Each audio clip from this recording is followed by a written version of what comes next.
ବର୍ତ୍ତମାନ ଘରେ ଶୋଇଛି। ମନ୍ଦିରର ରାଜା ବିଚାର ରାଧାକୃଷ୍ଣ ମନ୍ଦିର ସମସ୍ତେ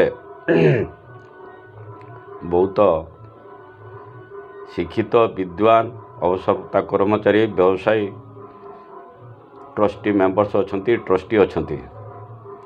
ବାରମ୍ବାର ତାଙ୍କୁ ଅନୁରୋଧ କଲି ପିଲାଙ୍କର 11th 12th ପରୀକ୍ଷା ଅଛି, 11ଟା ବାଜିଲାଣି, ଦୟାକରିକି ଟିକିଏ ମାଇକ୍ଟା ବନ୍ଦ କରନ୍ତୁ।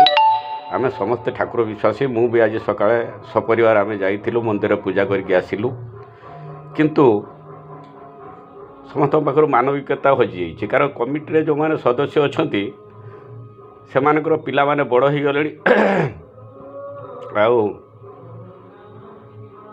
ଯେଉଁମାନଙ୍କ ବି ଛୋଟ ଅଛନ୍ତି ସେମାନଙ୍କ ଘର ଏଠି କାହାରି ପାଖ ନୁହଁ। ତେଣୁ ସେମାନେ ଭୁଲି ଯାଇଛନ୍ତି ବୋଧେ ମୁଖ୍ୟ ଯେଉଁ କାଠପର୍ଦାର ଅଛନ୍ତି ଅସନିଆଙ୍କ ଭଳି ଯେଉଁମାନେ ଲୋକ ଅଛନ୍ତି ସେ ଭାବୁଛନ୍ତି ଏମାନଙ୍କ ଛୁଆ ସବୁ ମୂର୍ଖ ରୁହନ୍ତୁ, ଆମ ବାସି କାମ ଆସି କରନ୍ତୁ। ସେଇଥିପାଇଁ ବୋଧେ ରାତି 11ଟା ପର୍ଯ୍ୟନ୍ତ ସେମାନେ ମାଇକ୍ଟା ବଜାଉଛନ୍ତି। ମୁଁ ଅନୁରୋଧ କରିବା ସତ୍ତ୍ୱେ ଆପଣମାନେ ଶୁଣିପାରୁଥିବେ ଘର ଭିତରକୁ ବି ଚାରିପାଖ କବାଟ ଝରକା ସବୁ ବନ୍ଦ ହେଇଛି। ମୁଁ ମଶାରୀ ଭିତରେ ବି ଅଛି, ଝିଅ ଏଇଠି ମୋ ପାଖରେ। ଯଦି ଦିନଯାକ ମାଇକି ଚାଲିବ ତାହେଲେ ଛୁଆ ପାଠ ପଢ଼ିବେ କେମିତି? କଲୋନୀରେ ମନ୍ଦିର ହେଇଛି ସମସ୍ତଙ୍କର ମଙ୍ଗଳ କାମନା ପାଇଁ, ସମସ୍ତଙ୍କର ଶୁଭ ମନାସିବା ପାଇଁ, ପିଲାମାନଙ୍କର ଭବିଷ୍ୟତ ଉଜ୍ଜଳ ହେବା ପାଇଁ, କିନ୍ତୁ ଏମାନେ କରୁଛନ୍ତି କ'ଣ?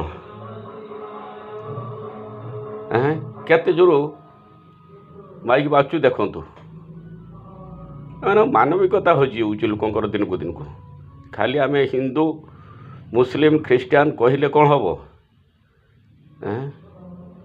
ପିଲାଙ୍କ ଭବିଷ୍ୟତ କଥା ଟିକେ ଦେଖନ୍ତୁ। ପିଲାମାନେ ପାଠ ପଢ଼ନ୍ତୁ, କାଲିକି ପରୀକ୍ଷାଟା ଅଛି, ସେମାନେ ପରଦିନ ପରୀକ୍ଷା ଅଛି। କାଲି 11th କ୍ଲାସ୍ ପରୀକ୍ଷା, ପରଦିନ 12th ପରୀକ୍ଷା, ବୋର୍ଡ଼ ପରୀକ୍ଷା। ଏଠି ପାଖାପାଖି ବହୁତ ଅନେକ ବୟୋଜ୍ୟେଷ୍ଠ ଲୋକ ରହୁଛନ୍ତି, ହାର୍ଟ ପେସେଣ୍ଟ ବି ଅଛନ୍ତି। ଏଥିପ୍ରତି ଧ୍ୟାନ ଦିଆଯିବାର ଯଥେଷ୍ଟ ଆବଶ୍ୟକତା ଅଛି ବୋଲି ମୁଁ ଉପଲବ୍ଧି କରୁଛି। ସମସ୍ତଙ୍କୁ ଏ ବର୍ଷ କହୁଛି, ଅନୁରୋଧ କରିକି ଏ ବର୍ଷ ତ ଯାହା କରୁଛନ୍ତି ଆପଣମାନେ କରନ୍ତୁ, ଆସନ୍ତା ବର୍ଷକୁ ଏ ବାବଦରେ ବିହିତ ପଦକ୍ଷେପ ନିଅନ୍ତୁ। ଆଉ ହର ହର ମହାଦେବ, ବାବା ତାଙ୍କୁ ସଦ୍ବୁଦ୍ଧି ଦିଅନ୍ତୁ।